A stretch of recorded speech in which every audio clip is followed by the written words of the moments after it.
हाजिर हैं। माननीय अभिषेक झा जी, इलेक्ट्रॉनिक एवं प्रिंट मीडिया के हमारे सम्मानित साथियों, हमारी पार्टी के राष्ट्रीय सचिव माननीय रविंद्र सिंह जी एवं मित्रों, आज के इस संवाददाता सम्मेलन का मूल उद्देश्य जो माननीय मुख्यमंत्री नीतीश कुमार जी ने राजनीति की भीड़ में अलग किस्म से घोषणा पत्र पर नहीं, निश्चय की बुनियाद पर चुनाव लड़ा। 2015 का विधानसभा चुनाव वो निश्चय, कमिटमेंट और कमिटमेंट का एक महत्वपूर्ण अंश था हर घर बिजली। आज उसी पर ये केंद्रित है और इसकी चर्चा हम इसलिए करना चाहते हैं कि जब बिहार और झारखंड संयुक्त था, जब बिहार में कोयला खदान था, तो बिहार के घर घर तक बिजली नहीं पहुंच पाई और बिहार और झारखंड बंटने के बाद इस योजना को माननीय मुख्यमंत्री जी ने अपने संकल्प के बदौलत घर घर तक बिजली पहुंचा दिया। और गौरतलब यह है, ये चुनावी वर्ष है, इसलिए हम ये जरूर जानना चाहते हैं कि जो विपक्ष के लोग हैं 1988-89 में तत्कालीन प्रधानमंत्री माननीय राजीव गांधी जी ने 10,234 करोड़ का विशेष पैकेज, बिहार पैकेज का ऐलान किया था। उसमें ऊर्जा भी शामिल था। ऊर्जा के क्षेत्र में भी दायित्व निर्धारित किया गया था। 1989 से लेकर 2005 के कालखंड में उस विशेष पैकेज में जो ऊर्जा की चर्चा थी, उस कंपोनेंट का क्या हुआ, ये विपक्ष को बताना चाहिए।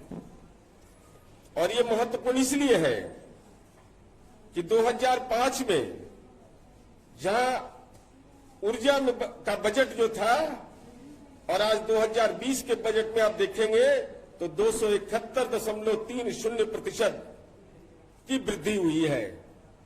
हमारे लिए यह महत्वपूर्ण है, खास करके कोविड-19 के दौर में यह विधानसभा चुनाव हो रहा है और जब कोविड की चुनौती आई, एकमात्र रास्ता बताया गया था कि लॉकडाउन को सफल करिए। 79% गांव की आबादी है बिहार में। अगर घर घर बिजली माननीय मुख्यमंत्री नीतीश कुमार जी नहीं पहुंचाते तो लॉकडाउन सफल कैसे होता, यह सवाल बिहार की जनता के सामने है। तब संक्रमण दर को हम कैसे नियंत्रित कर पाते। बिजली की उपलब्धता हमने सुनिश्चित किया, जिसके चलते कोविड-19 की चुनौती से जूझने में हमारा से एक महत्वपूर्ण सहायक की भूमिका में रहा। इसलिए हम यह कहना चाहते हैं, और उसी कालखंड में जब कोविड-19 की चुनौती से हम जूझ रहे थे, अगर घर घर मोबाइल चार्ज करने की बिजली उपलब्ध नहीं रहती तो कैसे लोग अपने सगे संबंधियों से बात कर पाते। और शिक्षा की बड़ी चुनौती आई उस समय कोरोना काल में। ऑनलाइन एजुकेशन की व्यवस्था सुनिश्चित किया गया। अगर बिजली नहीं रहता तो उस दौर में जब कोविड-19 की चुनौती से हम जूझ रहे थे, हमारे बच्चे, हमारे बेटा बेटी, जो तात्कालिक समाधान का रास्ता एक निकाला गया था कि ऑनलाइन एजुकेशन इनको दिया जाए, तो ऑनलाइन एजुकेशन का क्या होता, यह एक महत्वपूर्ण प्रश्न है। इसलिए हम यह कहना चाहते हैं कि जो तीसरा घटक हमारा था हर घर बिजली, उस दिशा में जो हम लोगों ने काम किया है वह बिहार की जनता को एहसास है। अभी तो राजनीतिक ऊर्जा का समय है, लेकिन घर घर ऊर्जा दिखाई पड़ रही है। बिहार के हर गांव में आप चले जाइए, चाहे वह मंदिर हो या मस्जिद हो या गुरुद्वारा हो, तमाम जगह पर बिजली का जो बल्ब चमकता है और उस गांव का जो वातावरण बदला है, जो आम लोगों की सोच बदली है, वह बिजली की उपलब्धता ने सुनिश्चित किया है। और माननीय मुख्यमंत्री जी ने उस दौर में जब आर्थिक चुनौतियों से हम जूझ रहे थे, बिहार जैसा राज्य कोविड-19 की चुनौती से जूझ रहा था, उस समय कृषकों के हित में बिजली के दर में कमी कर दी। बिजली के दर में 8,538 करोड़ जो तत्काल, और अब तो राशि और बहुत आगे बढ़ गई, जो हम लोगों ने खर्च किया, उस समय हम लोगों ने बिजली के दर में कमी कर दिया। इसलिए यह कमी सुनिश्चित किया कि कम से कम बिजली की उपलब्धता किसानों को रहेगी। तो राज्य सरकार के द्वारा जो तयशुदा कल्याणकारी कार्यक्रम के तहत उनको लाभ देना है। इसके अलावा जो राज्य सरकार तात्कालिक मदद कर सकती थी किसानों के लिए, माननीय मुख्यमंत्री जी ने इस दिशा में एक सार्थक प्रयास किया और पूरे पारदर्शी तरीके से बिजली विभाग को हम लोगों ने चलाया। कंपनी बना करके, विनियामक बोर्ड बना करके सब्सिडी की राशि, वह तमाम जितने बिजली के प्रपत्र होते हैं उसमें सब्सिडी की राशि भी अंकित रहती है कि हम इतना सब्सिडी दे रहे हैं। और बिहार में हमने ये तय किया है कि हर खेत तक हम बिजली पहुंचा देंगे। अब तक 1,42,000 किसानों ने सिंचाई और कृषि संबंधी कार्यों के लिए कृषि फीडर के माध्यम से कनेक्शन लिया है। इसलिए हम ये कहना चाहते हैं कि बिजली की जो उपलब्धता है उसको हम लोगों ने जैसे सुनिश्चित किया है, तो बिहार में नीति आयोग की रिपोर्ट है, ये हमारी रिपोर्ट नहीं है, नीति आयोग की रिपोर्ट कहती है कि बिजली की उपलब्धता, ट्रांसमिशन क्षमता, पावर कंजम्पशन और अन्य मापदंडों पर बिहार देश भर में बेहतर काम कर रहा है। और साथ ही साथ हमको ये बताते हुए गर्व हो रहा है कि जब दिल्ली में ऊर्जा मंत्रियों का सम्मेलन हुआ तो बिहार के ऊर्जा के क्षेत्र में हर घर बिजली जो हमारी योजना थी, उस योजना को केंद्र सरकार ने सराहा और कहा कि इसको प्रयोग में पूरे देश के अंदर लाने की जरूरत है। तो ये निश्चित रूप से बिहार के लिए एक महत्वपूर्ण उपलब्धि रही है। और लगातार हम बिजली के क्षेत्र में जो काम कर रहे हैं, क्या हालात थे इस बिहार में और कौन गुनाहगार था इसके लिए। आर्थिक पैकेज में भी ऊर्जा की बात कुछ प्रगति शून्य। राज्य सरकार जब बिहार और झारखंड एक था उस समय ऊर्जा के क्षेत्र में काम किया जाना था, वह काम भी नहीं किया गया। तो 2005 में आप देखेंगे कि 337 पावर सब स्टेशन था और आज 1074, 218.69% का काम इसमें प्रगति हुआ है। चाहे ग्रिड सब स्टेशन हो 53 था, आज 151। और उपभोक्ता देखिए, कंज्यूमर जो बिहार में बढ़े हैं 2005 में 27,56,260, तो 2020 में 1,42,46,691। पावर डिमांड कितना था? 1,293 मेगावाट, 95 मेगावाट 2005 में, और आज 2020 में 6,040। आज कृषि कलेक्शन है 2,42,639।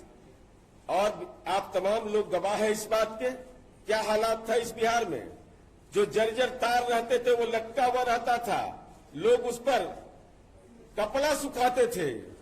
कितने लोगों की दुखद मौत हो गई थी उस दौर में, कोई देखने वाला नहीं था। और आज माननीय मुख्यमंत्री जी ने अपने कार्यकाल में 83,066.6 किलोमीटर हमने जर्जर तार को बदला है। इसलिए और आमतौर पर आप देखिएगा कि आज ग्रामीण क्षेत्र हो तो 18 से 22 घंटा की उपलब्धता बिजली की रहती है, शहरी क्षेत्र हो 22 से 24 घंटा की बिजली की उपलब्धता रहती है।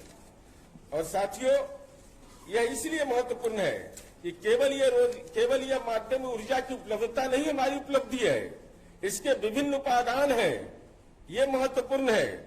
अगर बिजली की उपलब्धता हुई तो हर घर में बिजली की उपयोगिता बढ़ गई, रोजगार के साधन नए सृजित हुए। इससे जो विभिन्न इलेक्ट्रॉनिक उपकरण का उपयोग लोग करने लगे तो स्वाभाविक है जो उसमें दक्ष लोग हैं उनको सुविधाएं मिली, बाजार उनको घर के बगल में मिला।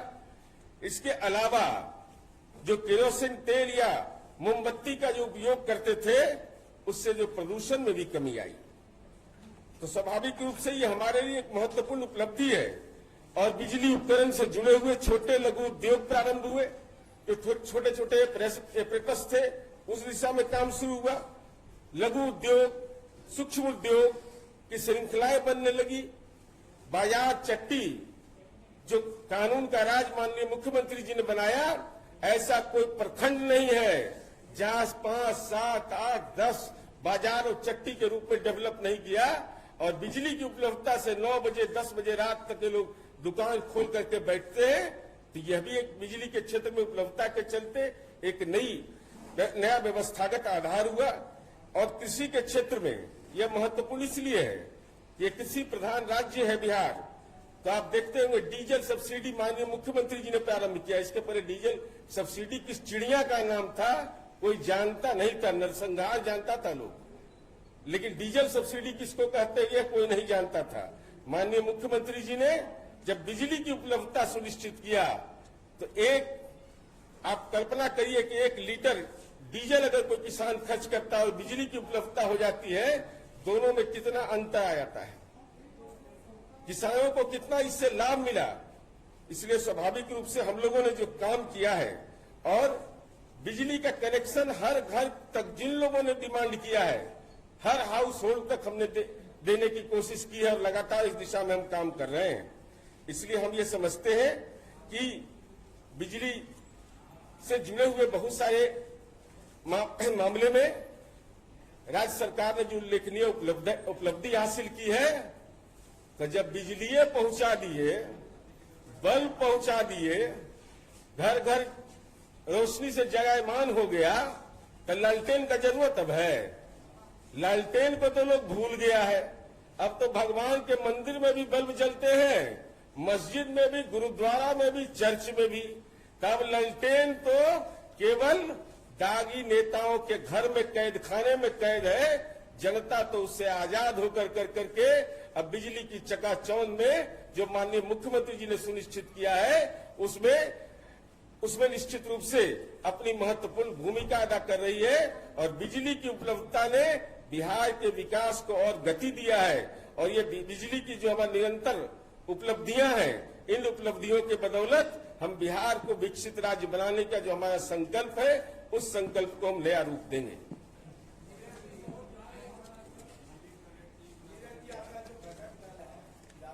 आज का विषय केवल यह मेरे अधिकार में इतना ही है।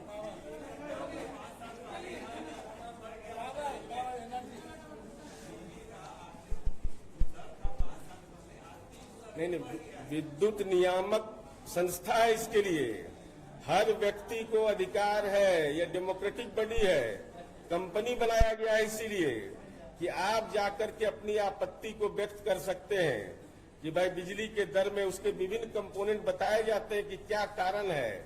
इसलिए बिजली का दर तय करने का अधिकार विद्युत नियामक कंपनी को है और उसमें हर व्यक्ति को ये अधिकार प्राप्त है। तो अपनी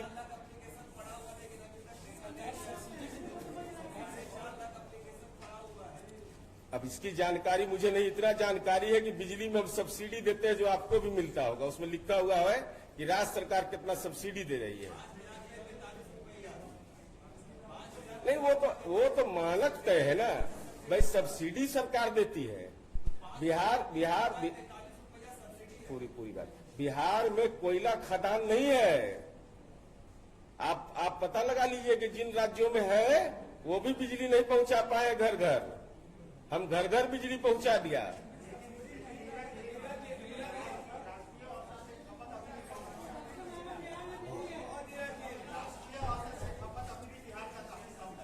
अरे भाई, बिहार का खपत है अभी घर घर। बिहार में जो मानव विकास सूचकांक है, उस सूचकांक में घर घर बिजली पहुंची है, हर खेत तक बिजली पहुंच रही है, तो खपत बढ़ेगा मेरा।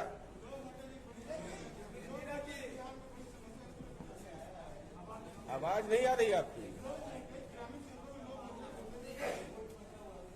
अरे वो तो टेम्पोररी कभी कभी होता है प्रॉब्लम। अब वो दौर नहीं है कि बिजली के संबंध में कोई सूचना न दीजिएगा तो पदाधिकारी को एकदम लोक शिकायत निवारण कानून में ये दायित्व सौंप दिया गया है। अब ऐसा नहीं है कि अनवरत चलाते रहिए आप, नहीं, समय सीमा के तहत उसका निवारण करना होगा उनको।